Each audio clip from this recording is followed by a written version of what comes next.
Welcome to Skills to Pay the Bills. I'm your host, Tia Young, and we have a great show for you today. Our special guest is passionate about connecting people to resources that will best position them for success. As a business counselor at Community Business Partnership, she has the opportunity to meet aspiring entrepreneurs each month. Whether she is conducting one-on-one counseling appointments or training classes for up to 30 clients at one time, she looks forward to encouraging as many people as possible to take ownership of their economic success. Please welcome Ms. Jessica Smith to Skills to Pay the Bills. Jessica, how are you today? Good. Thank you so much for having me. Thank Tia. you. What about that rain out there? Oh my goodness, it's crazy. Good. Well, we've got a lot to talk about today, so we're going to get right into it. All right. Jessica, tell us a little bit about your background. How did you get into this field? Okay, so I attended George Mason University right here in Fairfax, Virginia. Okay. And I was a part of a lot of different student organizations during my time at Mason. So I really became passionate about women's empowerment. I was a mentor for at-risk youth in an organization called Chase Dreams Not Boys. Oh, I like that. And I was also a member of Alpha Kappa Alpha Sorority Incorporated, the first African-American sorority. And we did personal and professional development workshops. So I knew that I wanted to do mentorship, do program development. And so when I graduated from college, I actually decided to take a gap year. I went to New York, and I had the opportunity to work with a nonprofit, and I did a couple of different projects. So one of my projects was working with students at a college campus, and another project I was able to empower and equip other young professionals like myself who are in a lot of different fields. So for instance, one of the ladies, she was in the fashion field. Oh. Another lady, three of the ladies actually were they worked for BET. So these are some really great careers starting off, but they kind of ran into a lot of problems in terms of were they actually satisfied? So from the outside looking in, those are great careers, but they kind of had to navigate the workplace, kind of navigate their own agendas and making sure that they were keeping up with their integrity, et cetera. So I was able to empower them and equip them weekly, just kind of do some coaching with them. Right. And so I really realized that I really liked coaching women, and so how I found out about my job currently at the Community Business Partnership, it is actually a program of the George Mason University Mason Enterprise Center. So when I moved back from New York to Virginia, I was looking for jobs back at Mason, and so with the Women's Business Center Department of Community Business Partnership, I thought it was going to be a great pairing because it is a nonprofit, and I really like serving women. Right. Well, what exactly is the nature of the work that you do through the partnership? Yes, so I primarily counsel women and men, usually women, one-on-one for people who kind of have an idea about a business and they kind of need to know how to navigate their way through getting it set up. Who do they register with? How do they register with the state? Do they register locally? Do they register federally? So kind of walking them through whether it's just a small idea or, kind of a bigger business. So doing one-on-one counseling. I also do different classes. So we have a couple of different core classes. So I teach the ABCs of starting a business, 5 steps to creating a marketing plan, just different trainings that we give to our clients. And we also have different outreach opportunities. So I really love going out and going to different events and marketing community business partnerships. So that's actually how I met you, is through that Microsoft event. So I was able to kind of get new clientele and build new relationships that I wouldn't necessarily have made prior to. Sounds like startup savvy. Yes. That's how you say. Well, you speaking of mentorship, the type of mentorship you do, is there a fee? Because there's so many organizations out here that are charging the astronomical amounts of money to do some of the things that you say you do. So is there a fee? So it's free and low cost. So for counseling is always free of charge for our clients. So they can meet with me as many times as they want, weekly, bi-weekly, monthly. That's always going to be free of charge. Now, with the classes, we have low cost classes. So for instance, in the Women's Business Center program for me, our classes start around $35 and they can go up to maybe $50 if it's if it's a more advanced class. But we keep it low cost because we are a nonprofit. Right. We also do have access to, our clients have access to CPAs and attorneys, HR coordinators, and that's always going to be free of charge as well. So Oh, wow. a lot of our programs and our services are free of charge. And $35 to $50, that's almost like free. I mean, you yeah, know, pretty much. some companies don't think anything of charging $1,500, you know, for a course. Yeah. What about with organizations? Because as you say, we met recently at a women's empowerment event at Microsoft. Yeah. So if a company wanted you to come out and speak or mentor to their people or a school, do they pay a fee or is it still free? Do you still It's go still out? free, yeah. Wow. Excuse me, it's still free. They don't. I don't get paid as being a speaker for any particular event. Yeah, it's just a part of my training, a part of kind of just what the job title entails. That's what it Yeah. entails.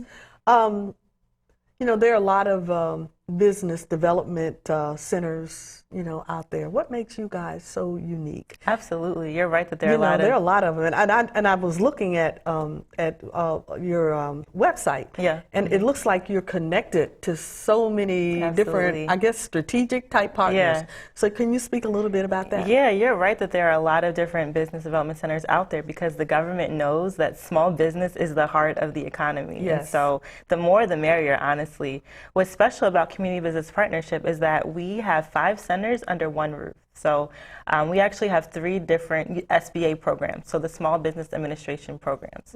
So the Women's Business Center, that's my center, we are an SBA sponsored program. We also have a Small Business Development Center and we have a Veterans Business Outreach Center. So all those 3 programs, those are national programs. So we, the Women's Business Center, we focus on pre-startups up to 2 years in business.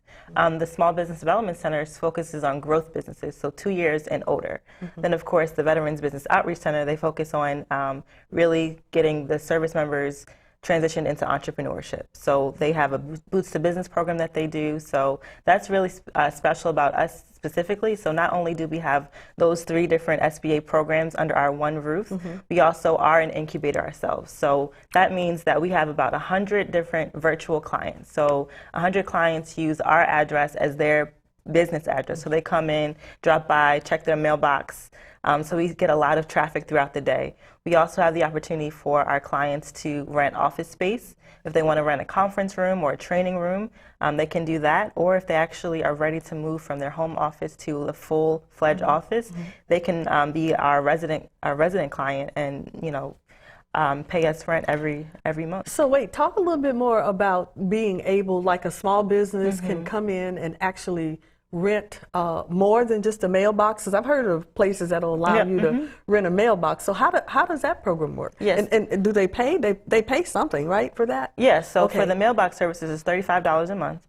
So that's kind of like the initial level. Then if you're ready for, let's say you want to just have some co-working space, which is pretty much shared workspace. So we have a room of about 5 different desks. If you want to come in Monday through Friday, kind of in and out, and you just kind of want a desk to sit in. Maybe you don't like working in Starbucks. You want a quiet space. We do have co-working space, so that would be the next level up. That's like $175 a month.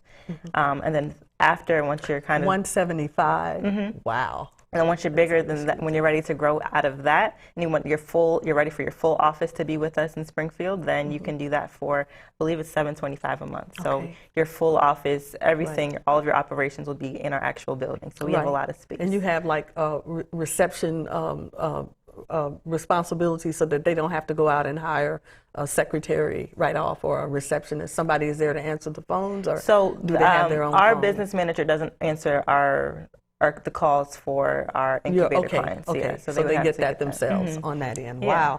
Wow. As you were talking, I was thinking about where would you fit within one of those centers, say a business that had been in operation for 3 or 4 years, but they're struggling. They're really struggling, almost about to go out of business. Okay. Would you encourage them, hey, buddy, you didn't make it, just get out? Or do you No. take them in and nurture them and give them strength and get them back on their feet again? Absolutely. Talk about that. So counseling is always available to any of our clients, whether they've been in business for 1 month or been in business for 15 years.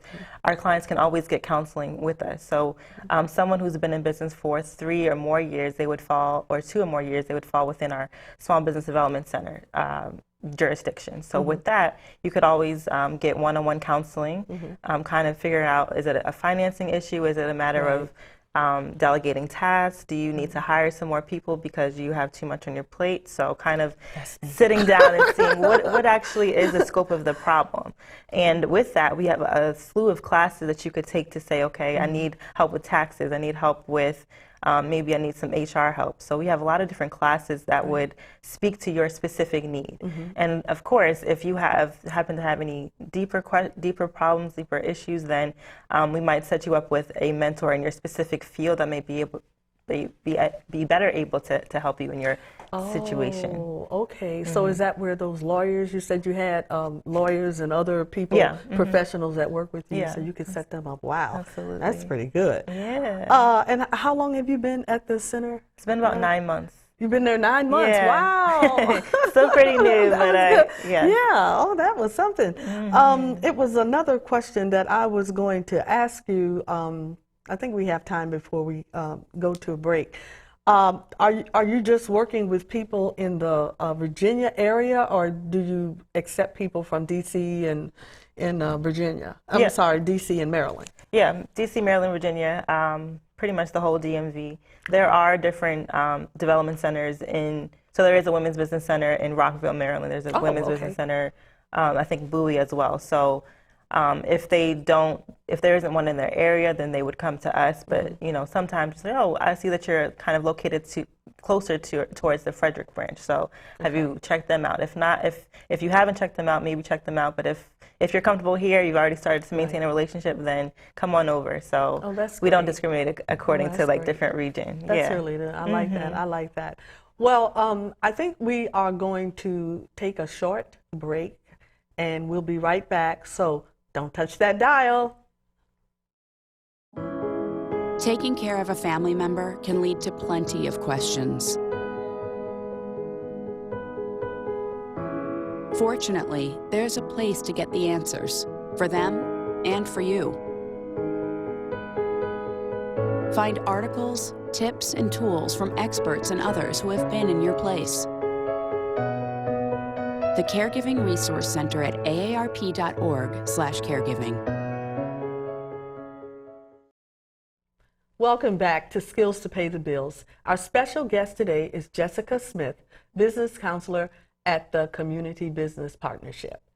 Jessica, how do your clients find out about you? Is it word of mouth, or how does that work? Yeah, a lot of different ways, right? Marketing, you can market in a lot of different ways. So I think I was saying earlier that there's 3 different SBA programs under our roof.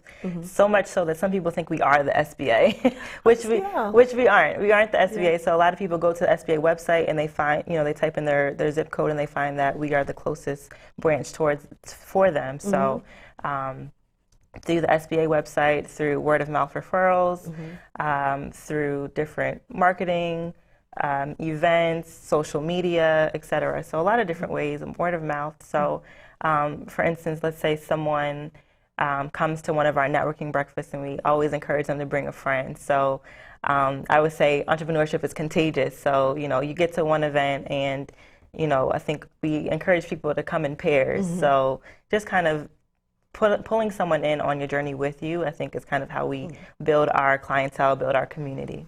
In what ways do you work with the SBA? Because you're right, some people get that confused. And I know when I first heard about it, that's what I thought it was an SBA program, but you're more like a partner. So no, we are an SBA program. You are an We SBA, okay. just aren't the actual office. Oh, okay, I see what you're saying. So yeah, we are sponsored by the Small Business Administration. Oh, okay, that's good. Okay, all right. Yes. Well, kudos for SBA.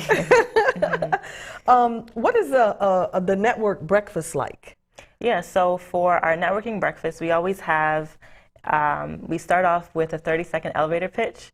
So we get all of the attendees to learn how to how to address themselves, how to present themselves. Do they know that when they come there, that they know that they're going to do that? We do it in this. We write it in the description that they should be prepared to give their speech. Yeah. So we always say, start with your name, the name of your business, a sentence about what you do, a sentence about a client that you've helped in the past, a referral that you're looking for, and then state your name again and the name of your business. So we get them to say their name just in case someone forgets. And then really what's important is the type of referral that you're looking for. So you never know who's in the room, who you can connect with. So making sure you say, this is the referral that I'm looking for. And also knowing your success story. So I've worked with this client and this is my success. And so being able to say, I've already had a situation that worked really well, and that's why I know that I am confident in my brand. So. Right. Well, I'm listening at what you say about having people get up to kind of tell what they do. Absolutely. And that's really good because I've been to a lot of networking events and I leave there with, 500 business cards, but it doesn't feel like it's a real networking event. You were just somewhere and you saw a lot of people there. And I'm thinking I should have stayed at home and done my QuickBooks or something. So after they get a chance to do their networking, their elevator pitch, then there's always going to be a presenter who speaks for about 20-25 minutes on a particular topic. So it's a good way for some of our clients to be able to get in front of a small crowd, it's not too big, and really get confident, telling who they are and, giving presentations because, if someone wants to go in front of an investor or something, that's going to be really scary. So starting off small, doing that presentation, and then there's also an opportunity for them to be a sponsor. So that means that for all of our email communication, all of our promotion, we would have their logo on our flyers and stuff. So that's another way to promote their business. So would one of your centers work with people to get them prepared and ready to go before an investor? Yeah. Oh, okay. We actually, that's great. the Small Business Development Center had a class called Pitching to Investors. So, okay. Absolutely. All right. Okay. What type of businesses actually come through your doors? That's a really good question, Tia. So we have so many creative and innovative clients. I've seen a lot in just my 9 months there, right? So we've had some body piercers, we've had some dog walkers, some craft beer brewers, some sword fighters, just a lot of different businesses. But my favorite, I would say, is a woman who she was pregnant and she realized that her job didn't have a lactation room for her. So she knew that she was going to have a baby and there wasn't going to be anywhere for her to pump. So she went to her supervisor and said, these are the materials I need, and with your permission, I want to actually construct a lactation room in our office. So she went and she did an 8-month project and she constructed a lactation room, and she wants to continue to do that for other businesses. So I'm like, wow, that is a perfect story of a woman who's going to take charge of something. Yeah. She's determined, and it matters not just to her, but to other women all across the world, honestly. Well, with a plan like that, you said an 8-month plan, so that means that she had to start from being able to get them to approve maybe a room for her. Yeah. What are some of the things that was included in that 8-month study that she had to do? I'm not entirely sure all the details, but I know that she had to get, a refrigerator, she had to get some paint, she had to get different tools, and that wasn't her background at all. So probably going up to higher management saying, okay, like you said, which room is going to be available in this office building for her to be able to construct it. So she had to kind of go through higher ups to kind of go finalize the process, get people to sign off on it. So it was at the end of the day, it ended up being 8 months to actually say this is finally finished. So. I just wonder if it took her 7 months to get management to say okay. Right, you never know, because sometimes you get a blowback from that on that end. Now we've been talking a little bit about women, and I know that you will see, you take men, you don't discriminate in that way. Of course, yeah. But we all know that there's a glass ceiling there for women, and I'm hoping that you can tell me that the ceiling is breaking, but I have a feeling that it's just kind of cracking still. Can you talk a little bit about the challenges that women face today? Absolutely. I think the biggest challenge that women entrepreneurs face is access to capital. Just not having that access to the funds that they need, not having huge amounts of savings to really get started. So I think I forgot to mention that we also, Community Business Partnership, we are a lending institution. So we do small business microloans up to $25,000 now to help our clients really get started to grow their businesses. We are also a CDFI, a Community Development Financial Institution, so we are able to we're going to be able to lend a lot larger amounts. So is there a lot required for that? We call it microloan. Microloans. Is there a lot required for that loan? No, it's a pretty simple application. Really? Yeah, and it's actually not just based on your credit, because we know that women go through a lot of different things in their life. So we kind of look at the whole story, we don't just see you as a number for your credit score. We really take into consideration, maybe they had a divorce, maybe under your department. So all of our departments actually, but okay. specifically, the Women's Business Center, we do give the microloans. Mm-hmm. So financing is one. Access to capital is one major hurdle. What are the others? So that's like kind of more nationally, like on a grander scale, but kind of locally in this Northern Virginia area. Yeah, tell me about traffic is DMV. Traffic is awful. So it's more so a problem of just work-life balance. You're trying to balance your career, your family, starting a business on the side, and kind of getting around this area.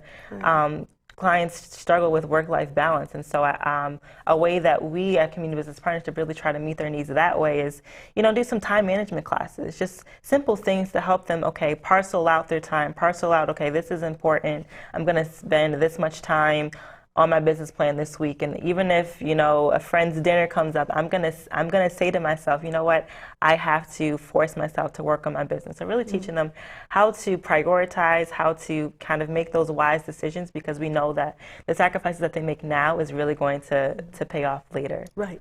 Do you have, speaking of the work life, some of the work life management issues, if you have a woman that does have children, and maybe one is a special needs child, do you refer them to organizations that can help them, with the children maybe?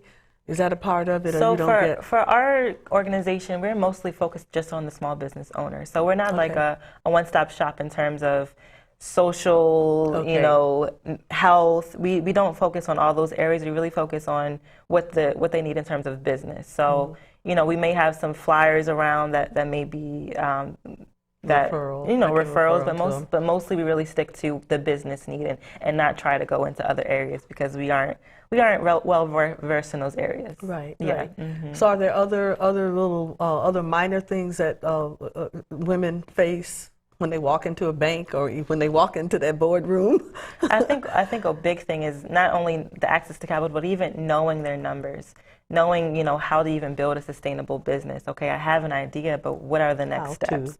So that's why education is such a big part of what we do at Community Business Partnership. It's not enough just to have a one-on-one counseling session. Our counseling sessions are honestly supposed to supplement our training classes. So we want our entrepreneurs to, take a year to take as many core classes that they can to really kind of get this information deep down in their bellies before they really make any big moves towards their goals, because more than likely they're going to get the questions answered in a training versus a one-on-one counseling appointment. So it's really about education and knowing their numbers, knowing what they're going against, doing their research. So a lot of people may have that idea, but if they don't do their research on their own time, then they're going to be a little lagging behind.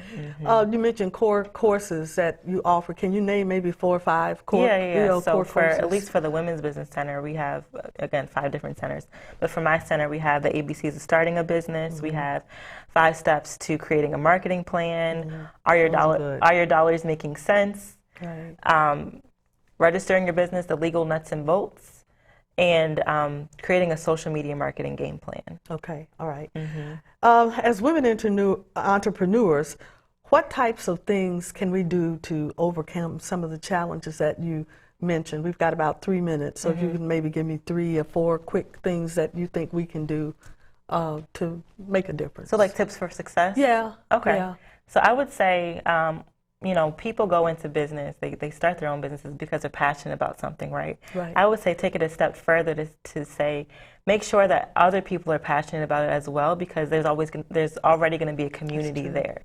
Because if you have an idea that you're passionate about, no one's ever heard of it before, then it's going to be harder. It's going to be harder to gain that momentum, right? But if you already are plugged into a community, then you have advisors there, you maybe have potential customers there. So make sure that it's not that you're passionate about it, but more people are passionate about it as well. And you're going to get more momentum that way.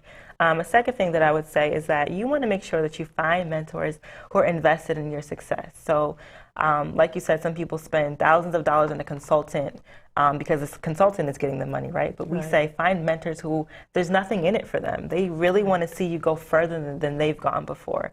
So in knowing that, being open to listening to the truth, which might be a little hard to hear, so making sure that that mentor is the right fit for you. And I think the third thing I would say, I'm really family oriented, so I would say make sure that in your entrepreneurial journey, make sure you don't lose sight of what's important to you. Make sure that when you are out, kind of doing your side hustle, make sure it doesn't take away from your family, because they are most important. So make sure you have that healthy balance, because at the end of the day, you're trying to build for your family, and if you never have FaceTime with your family, then it's not worth it. That's true. And speaking of family, I met your mother, and she is a lovely woman, so I thank you for that. And we're just about out of time, so I want to also thank you, Jessica, so much for coming. And I thank you for encouraging small business entrepreneurs to take ownership over their economic success. I mean, I don't know how we can lose with someone like you on our side. Thank you so much. Thank you. Thank you. We also want to thank you for watching Skills to Pay the Bills. Join us next week, same time, same place. And remember, think success. Bye-bye.